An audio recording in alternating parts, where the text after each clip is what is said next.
சிம்பிளாக எப்படி நம்ம வேர்டில் டாக்குமெண்ட் க்ரியேட் பண்ணுறது அப்படின்றத இந்த வீடியோவில் பார்க்க போகிறோம். இப்போது நம்மளுக்கு டிசைன்ஸ் வச்சு சில வேலைகளை பண்ண போகிறோம். நம்ம அதுக்காக நான் சில விஷயங்கள் எழுதிக்க போகிறேன். எம்எஸ் ஆஃபீஸ், எம்எஸ் ஆஃபீஸ்க்குள்ளே என்னென்ன இருக்குது? MS word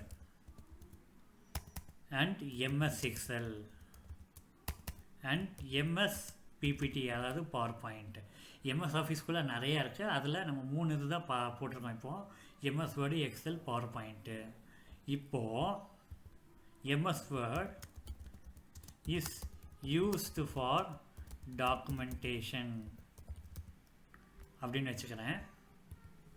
MS Excel is used for data entry.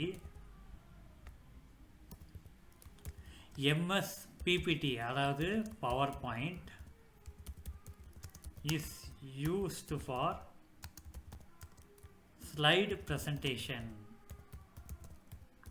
இப்படி போட்டு வச்சுக்கிறேன். இப்போ எனக்கு இது நல்லா நீட்டாக அரேஞ்ச் பண்ணி கொடுக்கணும், அதுவும் நல்ல டிசைன் வச்சு.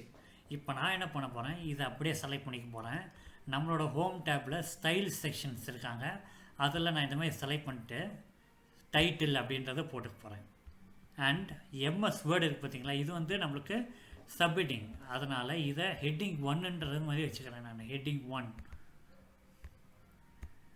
அதே மாதிரி தான் எம்எஸ் எக்ஸல். ஓகேவா? இப்போது எம்எஸ் வேர்டை என்ன பண்ண போகிறேன் அப்படின்னா, அதாவது அந்த எக்ஸ்ப்ளனேஷன்ஸ் என்ன பண்ண போகிறேன் அப்படின்னா ஹெட்டிங் 2 அப்படின்னு வச்சுக்க போகிறேன். Heading 2, heading 2. ஓகேவா?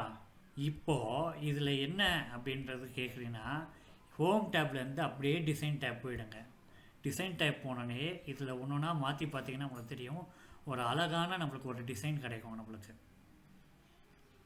பார்த்தீங்கன்னா நீங்கள் அடுத்த வாட்டி எந்த கலரும் மாற்ற தேவையில்லை, ஈஸியாக இந்த மாதிரி ஒரு அழகான உங்களுக்கு ஒரு டாக்குமெண்ட் ரெடி ஆகிடும். ஸோ இப்படி யூஸ் பண்ணி பார்த்தீங்கன்னா உங்களுக்கு நல்ல வேலிடாக இருக்கும். ஸோ இதை யூஸ் பண்ணிட்டு சரியாக வராதவங்களுக்கு கமெண்ட் பண்ணுங்கள், நான் உங்களுக்கு சொல்லிக்க தரேன்.